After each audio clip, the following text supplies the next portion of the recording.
You bow, but before you can speak, the man suddenly introduces himself as the village headman. He laughs, then shamelessly praises his own village as being wondrous and peaceful. "And who are you?" he asks.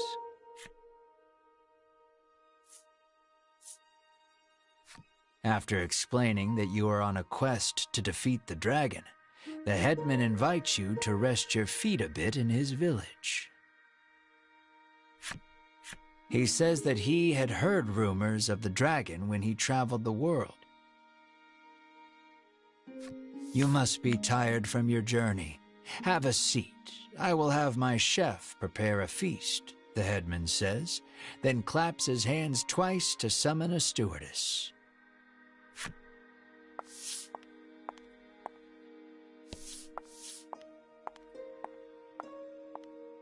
Extravagant dishes that you have never seen before are placed on the table before you, each one looking more delicious than the last.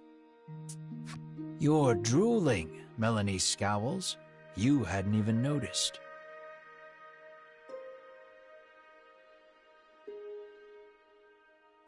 You wipe your mouth with your sleeve, then gasp as you turn to Mar.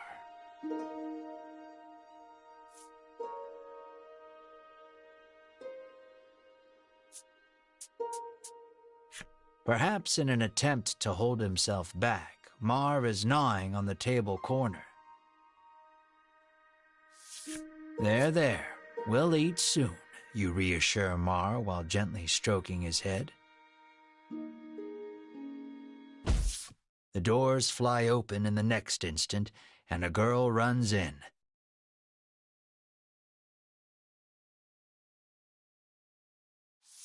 With tears in her eyes, she tells you that her dear companion Mr. Flobby the Slime is missing.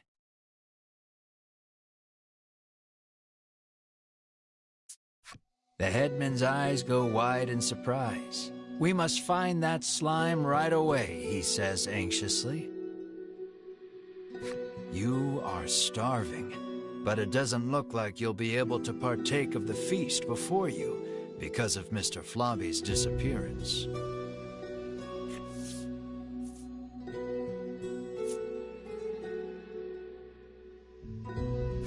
"We will find your slime, and then we feast," you add quietly. Melanie reminds you that you are here to get clues about the dragon from the headman.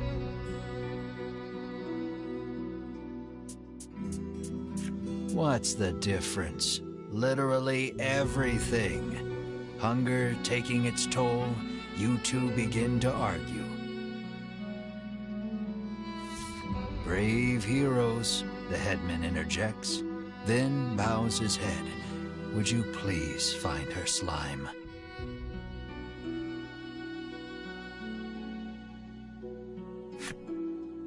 It appears the story has hit a standstill until you find the missing Mr. Flobby. You need to hear the whole story from the young girl.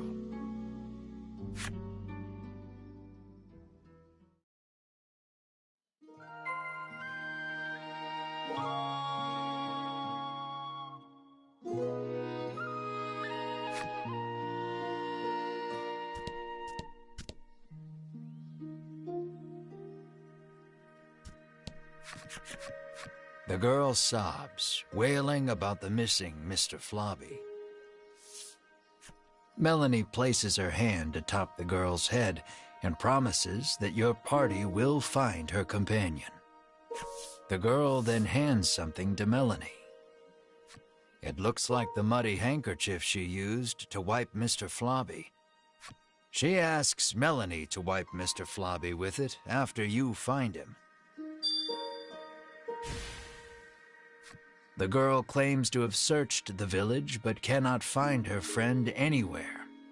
Regardless, looking aimlessly outside the village would be a waste of time. You decide to collect more information in the village.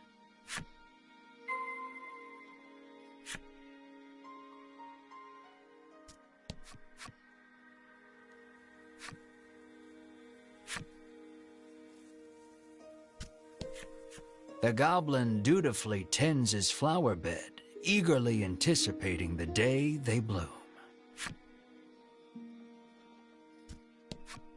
It seems like the girl who left the headman's house ran away in tears. The elderly man says she cannot have gone far.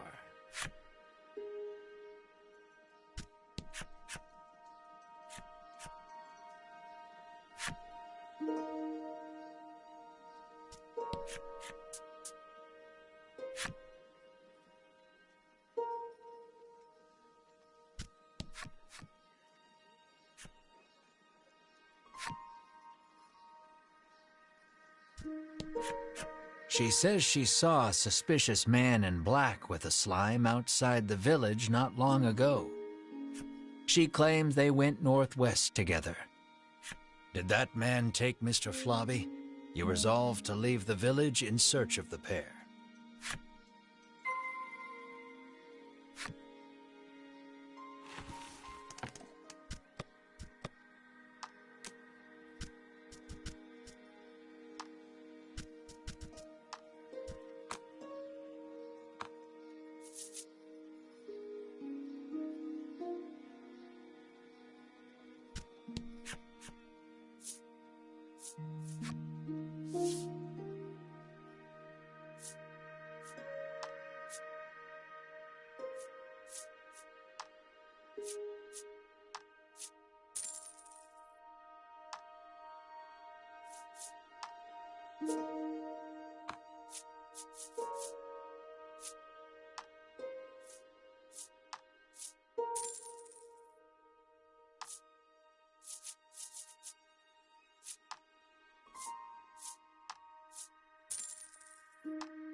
Though a torch is not strictly necessary, it would certainly help you find your way through the dimly lit shrine.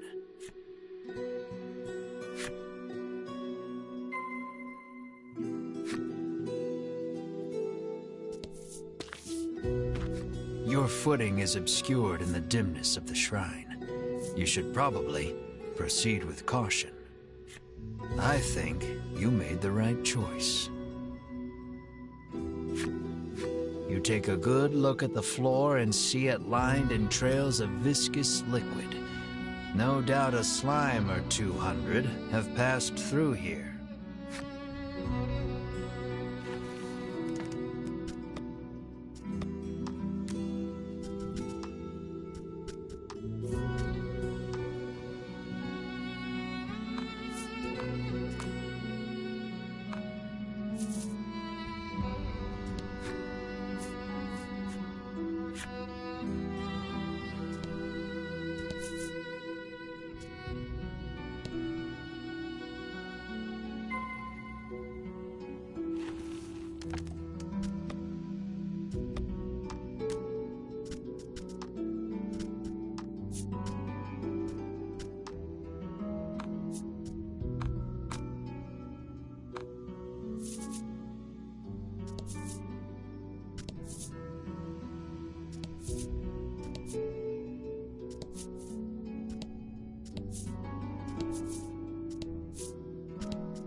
It looks like poor Mr. Flobby is being held captive by the Mystery Man.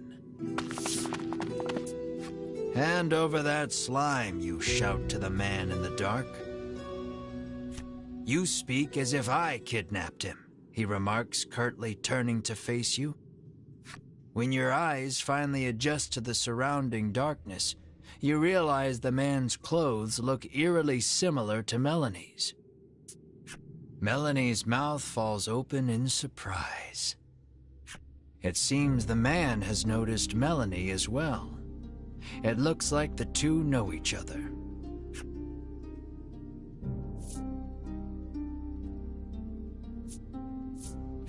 The man says that he and Melanie came from the same village, where this was their native dress. The man's revelation makes you realize that you know almost nothing about Melanie's past.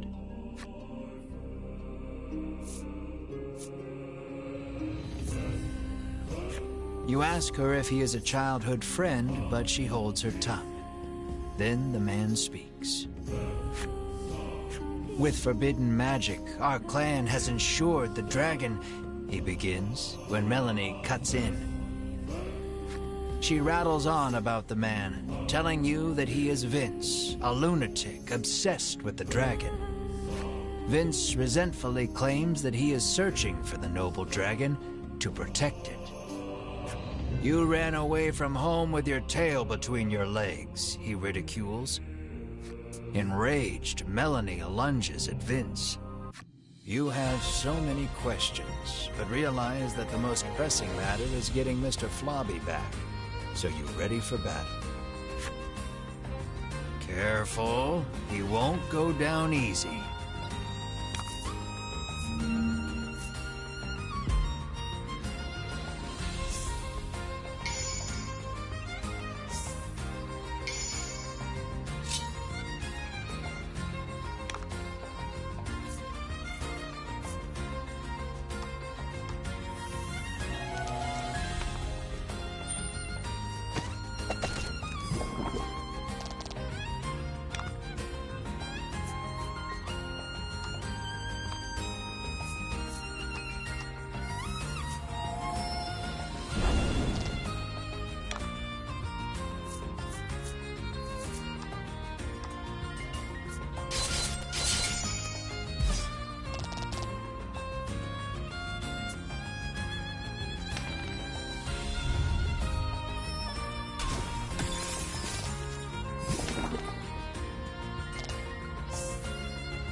During the fight, Vince asks, "Do you know the truth about that village?"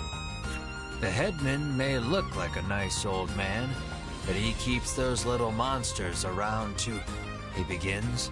But before he can finish, Winifred, Hedwyn, and Berwyn of the Ivory Order appear. The three brush you aside, fixing their attention on Vince. "So you are the one who disturbs the peace," they exclaim, then charge at him. The Ivory Order and that false justice they serve are the true evil here, he retaliates, fighting back.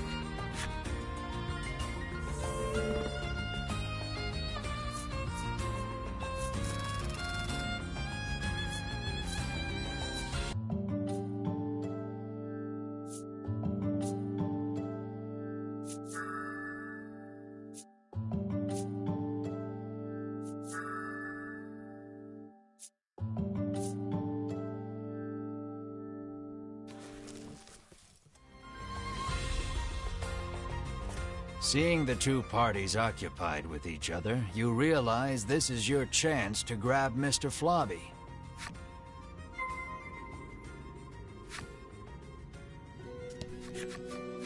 Vince is on equal footing with the three from the Order. You realize then that he wasn't fighting in earnest against you earlier. Engrossed in their battle, the combatants pay you no mind.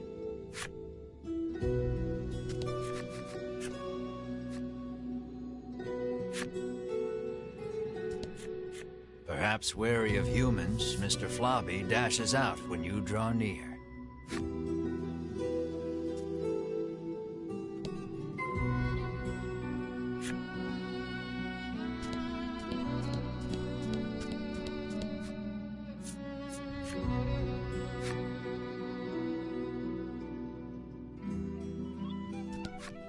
When you reach out to grab Mr. Flobby, he suddenly attacks. Lower Mr. Flobby's stamina to calm him down.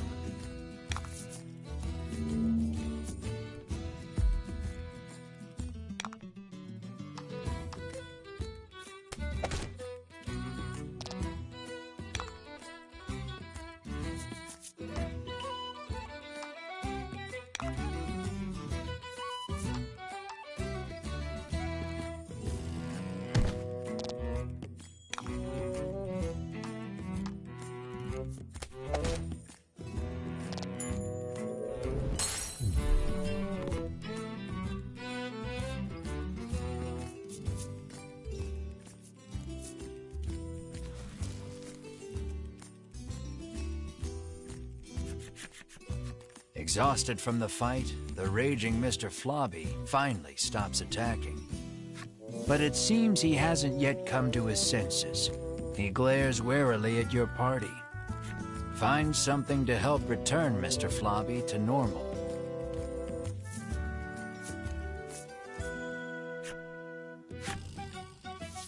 You wipe Mr. Flobby's mouth with the handkerchief you received from the girl. Then you hear a quiet voice speak. "That's not my mouth," Mr. Flobby murmurs bashfully. It looks like the girl's familiar scent on the handkerchief returned him to normal. Having regained his senses, Mr. Flobby heads back to the village. You place the increasingly sticky handkerchief in your bag.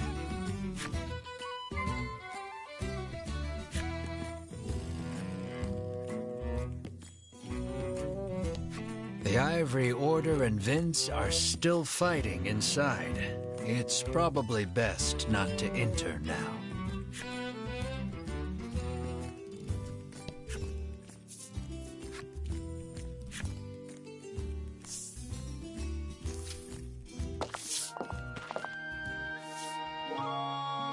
Lappy approaches and tells you that Mr. Flobby has returned.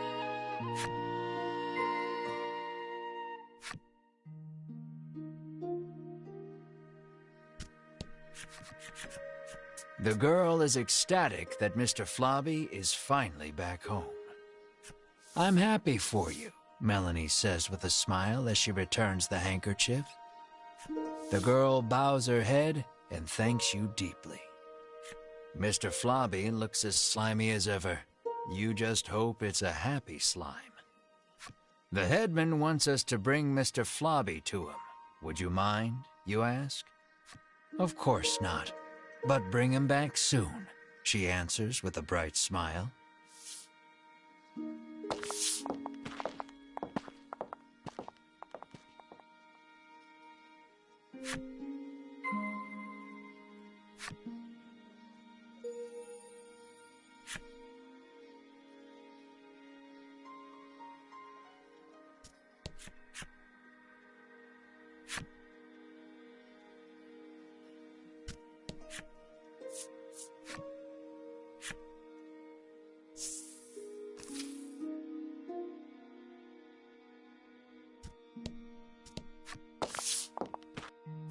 "I am so happy to see you safe and sound," the headman exclaims, giving Mr. Flobby a hug.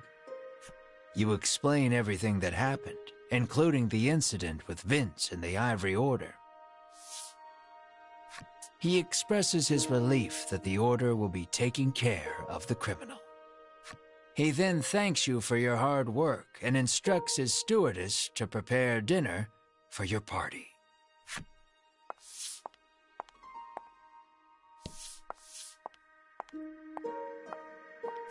You can feel your collective mouths watering at the sight of the lavish meal before you. You, Mar, and Ridis immediately dig in. You aren't sure where you find a moment to breathe among all the feasting.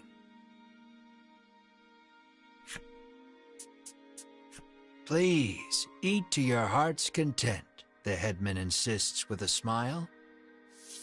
Once your belly is full, you realize that Mr. Flobby is gone. And then...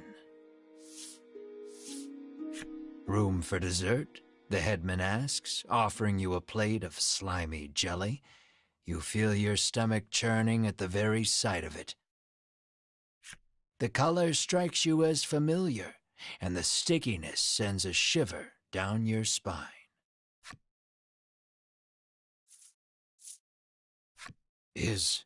Is this Mr. Flobby?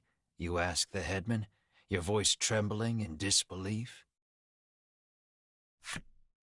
The headman looks at you with a plain expression, one that holds no malice. Is that a problem? He questions back. This dish is a masterpiece, he remarks with a light-hearted chuckle as he gazes at the jelly. And I have you brave heroes to thank for it. Had you not brought that slime back, we would not be able to enjoy this exquisite dessert.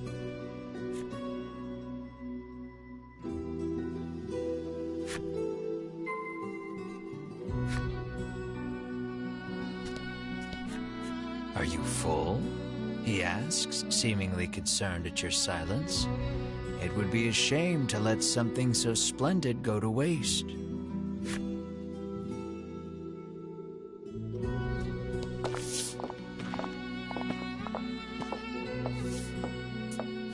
You move to leave, but the headman stops you. I try to get my meat while it's still young and tender, but at least your pet is very plump, he remarks, licking his lips. He points at Mar and asks, would you consider leaving that creature here with me?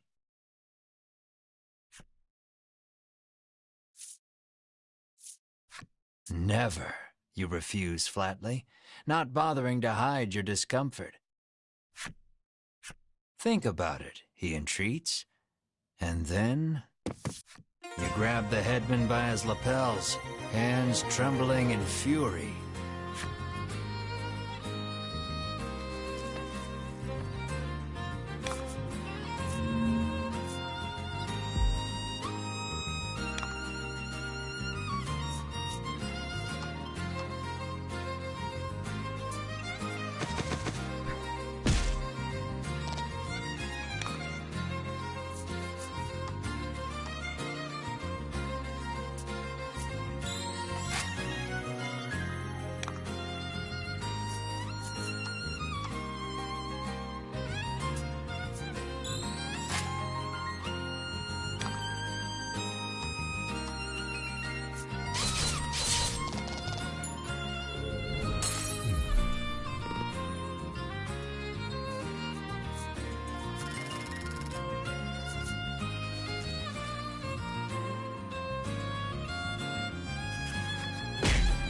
You pummel the headman with all your might. Curled up on the ground, the headman groans in pain, but insists that monsters were meant to be eaten. You hug Mar tightly, reassuring him that you will not hand him over to anyone. Mar looks at you with his round eyes and mews softly. You meet eyes with the rest of your party and reach a tacit agreement. Together, you all stand and leave.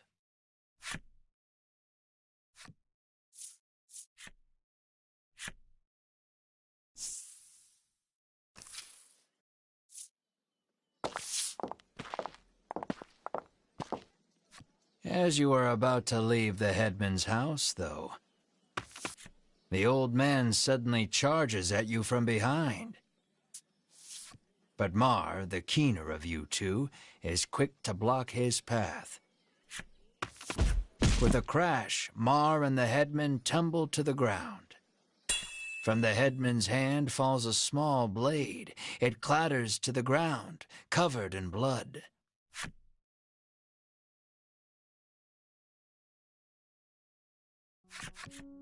You take the injured Mar to an inn where you can watch over him. You gaze at the unconscious Mar with concern. Despite the shallow wound, no amount of medicine seems to rouse Mar from the bed. I heard that my friends were in danger, so I came as quickly as I could, Lappy says. As he reaches Mar's bedside, he leans over and licks his wound. "This is what-you-call-it extract," he shouts. He explains that it is a poison extracted from a certain monster. If it enters the body, it drastically reduces one's stamina. Hearing those words, you realize the headman's blade must have been coated in this poison. Mar's condition starts to make sense. "Isn't there anything we can do?" Melanie asks. Lappy's eyes widen in realization before he places his mouth over Mar's wound and begins sucking. He then puts the what-you-call-it extract into a bottle and hands it to you.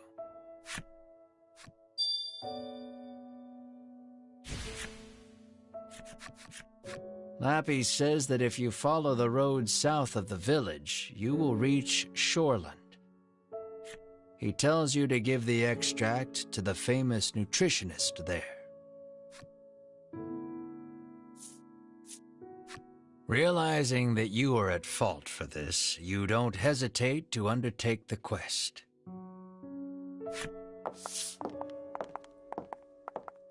But this is strange. The extract comes from a monster, so it should have no effect on one, Lappy remarks with a curious tilt of his head.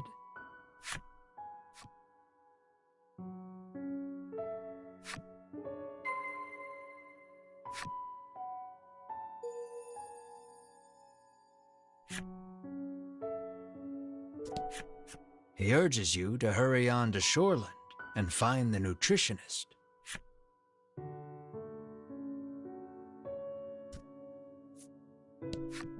"I thought a beast of that size would eat us out of house and home," she remarks, no doubt talking about Mar.